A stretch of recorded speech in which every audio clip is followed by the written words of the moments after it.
All right, no kitschy little teaser. Let's just jump right into some Reacher season 3 talk. We're 5 episodes in out of 8, so I'm a little over halfway with it. I hadn't done any videos along the way, and I really just kind of want to talk about what my problems are with the show because I feel like it's again a very solid show that can't get out of its own way with different kinds of things.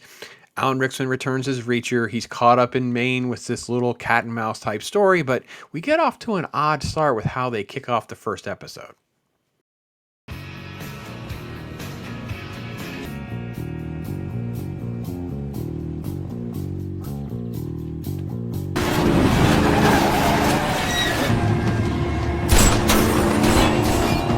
Shot a cop.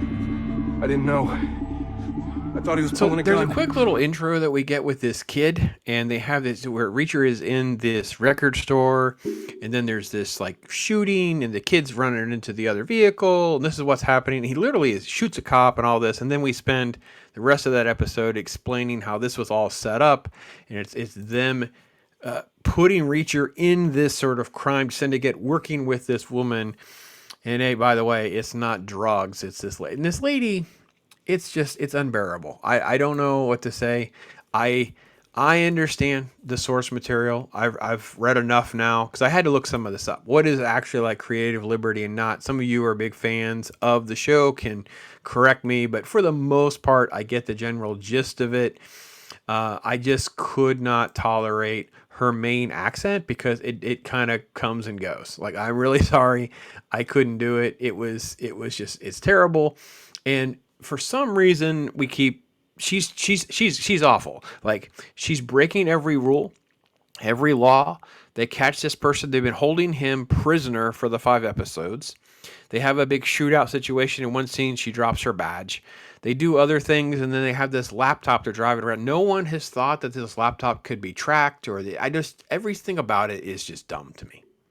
Then we have like the backstory of why Reacher is even doing all of this. It's because we have this episode 4 flashback, which is so badly paced because they shoehorn the exposition in around, I have an hour. I had to go get food. I have an hour, and I will now tell you why I'm doing all this and who this Dominique girl is and whatever. And he flashes back to this girl who is basically like a young, short, black version of him. She's amazing at observation, interrogation skills. She's putting together this case with him, and then, of course, it goes sideways and she gets killed. So he's there tracking down her killer because he's gotten away a couple times.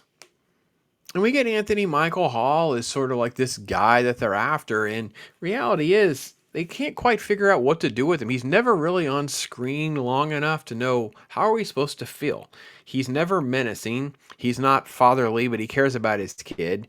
It's just these weird moments where he shows up, has a few lines, or he's yelling at Reacher about something in a car, and that's kind of that. So everything again, it's always solid, but never really good. And the trailer really showcased and ruined this gag that they have with this mammoth of a man they had to cast against Alec Risky, who obviously, Alan Rickman is this enormous guy, dude. So they had to go find this ridiculously bigger guy. I believe he's the actor who played the Ursa Major mutant bear in the Black Widow movies. Like, he's just this ginormous of a human. And they ruined the gag here, which I'm not going to do for you. So hopefully, if you haven't seen the episode, you can at least enjoy the gag. Don't watch the trailer because this was ruined. It was interesting to see what Reacher and how Reacher would handle being around someone who's so much larger and more of a physical presence. And there's one sort of played for gag. I think it's episode 4 or 5 where that gets physical and how Reacher would handle that because he's kind of befriended this kid that kind of instigated his gateway to get into all this. So he kind of is almost like a surrogate, I say like a big brother to this kid, trying to help mentor him. And then the kid sees him go up against someone who's obviously physically superior or gets the better of him. So it does create that dynamic. That's actually one of the few moments, but there's just not enough of those moments. I can't tell you just how many scenes things are just them in cars talking or Reacher on the little phone they have talking, and then they go to this hotel. And he seems like he's able to get away an awful lot and orchestrate how he can have all this time to talk to them. It I think the believability of this is just one of these things where I think in the novel, this probably just played out better because it has a more sort of like believable way that you can digest it. And visually, I don't know, for me, I just feel like things take too long. He's able to get away, gets away with things. The convenience factor is what is lost. Reacher season 1 really worked well for me because it was always his ingenuity, his strategy, his figuring out math and predictability and knowing how things were going to play out. And that's what was interesting. It's a lot more about conveniences and no one noticing. And, oh, by the way, they just worked out for him. So it's just completely different strategy, completely different approach to the Reacher character.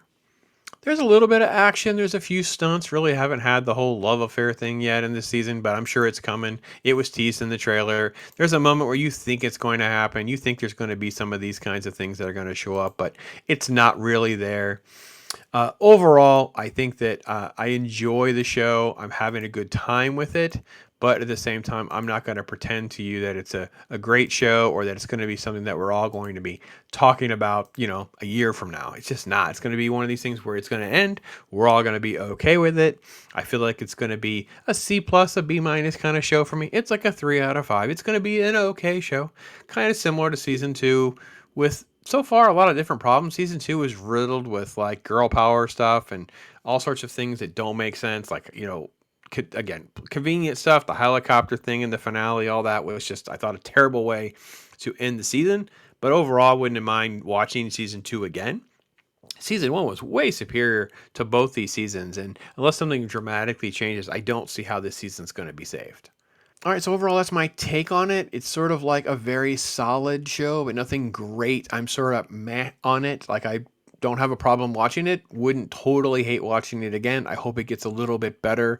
I don't feel like there are elements of the original story that have been radically lost. I just don't think it adapted well to the screen, the TV, the show. It just, we're supposed to care about this girl that's been kidnapped. I don't even know what she looks like. Her having this hoop earring is the closest thing I get to that. But this other woman, she's all hung up on it. And then the way they kind of work in everything and they ebb and flow. And then he's also just randomly killing people. And there's a quick comment they make about that. Like, isn't that a problem? And it's like everybody just kind of like, it'll work out. They're all criminals, I guess. It's like, I don't know.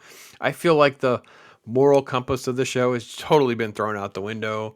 And I don't totally understand really much of anything that's so great about the show. Everything is just very mediocre at best. So that's my general feel. Love to hear from you guys about how you like Reacher or not. What do you think about season 1, 2, and 3? What do you think the show will go from here? And thanks for watching, everybody. I am Pops.